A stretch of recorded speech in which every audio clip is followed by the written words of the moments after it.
Welcome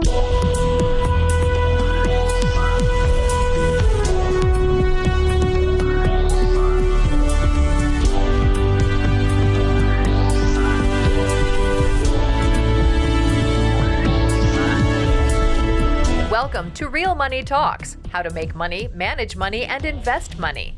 Your Real Money Talks host, Laurel Langmeyer, gets straight to the point about what it actually takes to make money and build lasting wealth in today's changing economic climate.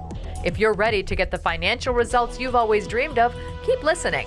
Real Money Talks is the right place for you. And now here's your host, Laurel Langmeyer. Hi, this is Laurel. Welcome back to Laurel's Real Money Talks. We're talking about making money, keeping money, investing money. So whenever we're at these 3-day workshops, which I do once a month, I always want to interview different people and just keep bringing you ideas on how you can make money. And for some of you, if you're actually in the business of construction, which Findlay Johannson is here with us, and he lives in Okotoks, which is right outside of Calgary, Alberta, Canada. And how long have you been in the construction business? I've been 40 years. 40 years. Yeah. Now, do you do mostly retail, commercial? Talk about how you got into it. So if somebody's out there watching, so a lot of people from all over the world are watching this, and they're like, how'd you get into it? Got into it, family business. Basically, myself and my brothers started out of school, and over the years we've done many facets. I say we've done everything from horse barns to hotels. Wow. And that's a really good tagline. Yeah, it works. And through many years of the construction and doing different things, we've been able to really connect owners of buildings and stuff with the things they need as opposed to the things they think they need. Through the experience we've gotten after going through many buildings, we understand that the functionality, the design components, and the budgets. And it has to interact all of those things in order to pull it together. And that's what we're about, is it only works if we pull all the components together, not just parts and pieces. So that's what. So it's interesting that you just said that. So there is, I would bet, huge expertise that you bring on what I put was like the workflow, the process design of the commercial space. Yes.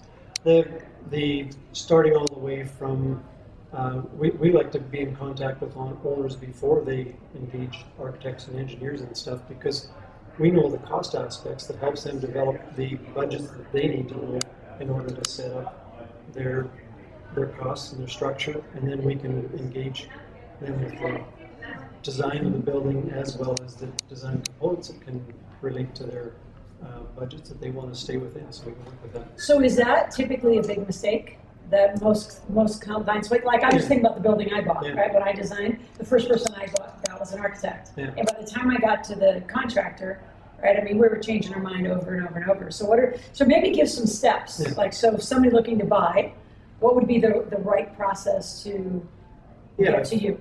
Right? If you're an owner and you want to be involved in your project, I would consider talking to a contractor first. Check them out, find out who you want to work with, be comfortable with them. And once you've gone that far, then you can at least develop the scale and the plan of where you're headed. You can verify your needs and your wants and kind of connect the costs of both those two components. At some point, then all of a sudden we're going to look at the architects and engineers and begin involving them. If you don't want to be involved in that process, then you could hand it off to an architect and say, here's what I want, and yes, it'll get built and it'll probably look great. So what are the mistakes, you keep triggering these interesting questions, so what are the mistakes in finding a contractor? You said that you got, the words you had said, find somebody to get along with. How do you even know if you've never really hired one? What are some of the things that you should be asking a contractor?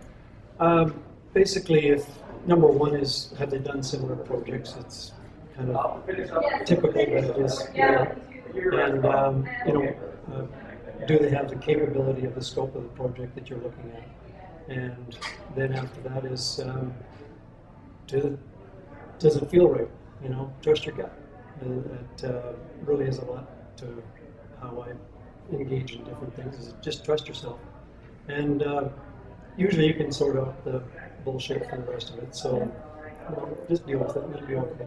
That's good. What about contracts? Is there any advice you'd have for folks that are getting into a big commercial project around the contracts? Things that they should avoid or be aware of? Well, contracts in Canada-wise are pretty straightforward, and they're pretty much there to work on both sides. So we don't have too many problems with our contracts with our customers and stuff. It would be just kind of very standard. But biggest thing is trying to stipulate and think out, and that's where if you get the chance to be working with the contractor ahead of the completions and different things like that, you can sort out all those questions about what happens if the costs begin to overrun, or who brings forward changes or things that have to come to the table, or what is the concern of the owner if they start bringing changes, and how does that affect what they are asking for when they're asking for something that the contractor knows will either change the budget or change the time, which can have a huge impact on the outcome. Interesting. So any of you that are interested in hiring a contractor, you can always ask Finlay any questions you want. Go to asklaurel.com, put in your name, phone number, and email, ask the questions, say I want to talk to Finlay, I'd like a private consult, I want to learn more about getting in the business of contracting and construction. So let us know what you need. We're here to support you and help you. I appreciate your input and your knowledge to the folks out there. There's tons of ways to make money. Find the thing that is right for you and get to the playing field. Easy 6-7 figure businesses all around you. You're here at Laurel's Real Money Talks. We'll be back soon. Thank you.